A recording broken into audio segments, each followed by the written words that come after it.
মেরাজের তোহফা নাম কি? মেরাজ আল্লাহ যে গিফট দিয়েছিলেন আমার নবীকে, সেই গিফটের নাম যেন কি? মাশাআল্লাহ, সবাই জানেন, পড়েন বা না পড়েন, কম পড়েন বেশি পড়েন, সবাই জানেন মেরাজের গিফটের নাম কি? মাশাআল্লাহ, নামাজ। আল্লাহ কয় ওয়াক্ত জানি দিয়েছিলেন? মাশাআল্লাহ 50। 50 ওয়াক্ত, 5 ওয়াক্তেই তো মুসল্লি পাই না, এমনকি ফজর নামাজও তো মসজিদের কমিটির লোকে খুঁজে পাই না। আরে মসজিদের মুসল্লি পড়ে রে ভাই, কমিটির পদ নেওয়ার জন্য, চেয়ার নেওয়ার জন্য কি হারে টানাটানি চলে, কি হারে টানাটানি চলে। কিন্তু কমিটির লোকগুলোই যদি খালি নিয়মিত ফজরে আসতো, বেশি না হলেও এক কাতার তো অন্তত ভরতো। এমনকি আর কেউ যদি না আসতো, বাংলাদেশে আমার মনে হয় সহসভাপতি পদের লোক একটু তুলনামূলক বেশি আছে। খালি যদি কমিটির সহসভাপতি বৃন্দরাই আসতো, তাও তো মোটামুটি আধা কাতার অন্তত ভরতো। কিন্তু আমি তো ফজরের নামাজ আজানেরই কুল কিনারা পাই না।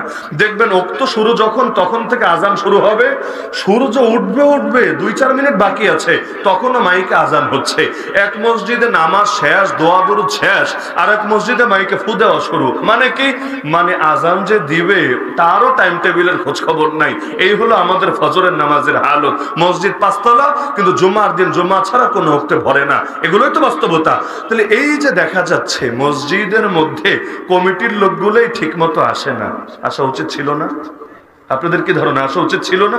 উচিত তো ছিল, কিন্তু না আসলে কি বা করার আছে? তো 5 ওয়াক্তে মুসল্লি পাই না, 50 ওয়াক্ত থাকলে কি হতো আল্লাহ ভালো জানে। তা আল্লাহর নবী কিন্তু সেটা নিয়ে ফিরে আসছিলেন, সবাই জানেন না? নবী কিন্তু রওনা করেছেন, 7ম আসমান অতিক্রম করেছেন। নবী মুসা আলাইহিস সালাম বলেছেন, আরে কি করেন আরেকবার যান, একটু কমায় নিয়ে আসেন। এটা পারবে না। নবী মুসা কিভাবে জানলেন? মানে আমরা যে পারবো না, আমরা কিশোরগঞ্জের মানুষরা যে পারবো না, আমি কিশোরগঞ্জের না, মানে বোঝার জন্য বলছি যে আমরা যে পারবো না, এটা নবী মুসা আলাইহিস সালাম কিভাবে জানলেন? কারণ তিনি যে জাতিরে চড়িয়েছেন, ওই যে বললাম থিম একই, জাস্ট ওয়ালপেপার চেঞ্জ। তিনি যেই জাতিকে চড়িয়েছেন বনি ইসরাইল, ওই জাতির সাথে আমাদের মিল আছে, এবং তিনি এটা বুঝতে পেরেছেন যে এই জাতিরে 50 ওয়াক্ত দিলে টর্চ লাইট দিয়েও খুঁজে পাওয়া যাবে না। নবীকে পাঠালেন 45, আবার পাঠালেন 40, আবার পাঠালেন 35, আবার পাঠালেন 30, কমতে কমতে বাকি আছে 5 ওয়াক্ত। নবী মুসা কিন্তু তখনও আমাদের আইলসেমি আর উদাসীনতা বুঝেছিলেন, বলেছিলেন নবী আরেকবার যান, বলেছিলেন না? কারণ তিনি টের পেয়েছিলেন যে অনেকের হালত এমন, বোম ফুটলেও ফজর নামাজ উঠতে পারবে না, এমন ভাবে ঘুমাবে, অ্যালার্ম 10টা লাগালে আর ঘুম ভাঙবে না, বাপে ডাইকা চেহারায় পানি ঢাইলে দিলে অনেকে ঠিকঠাক ভাবে উঠতে রাজি হয় না। তো দেখা যাচ্ছে যে নবী মুসা কিন্তু বুঝেছিলেন, বলেছিলেন নবী আরেকবার যান, আরেকটু কমান। আল্লাহ রাসূল সংকোচ করলেন, প্রতিবার 5 করে কমেছে, এখন বাকি আছে 5, আরেকবার যদি যাই তো কি হবে?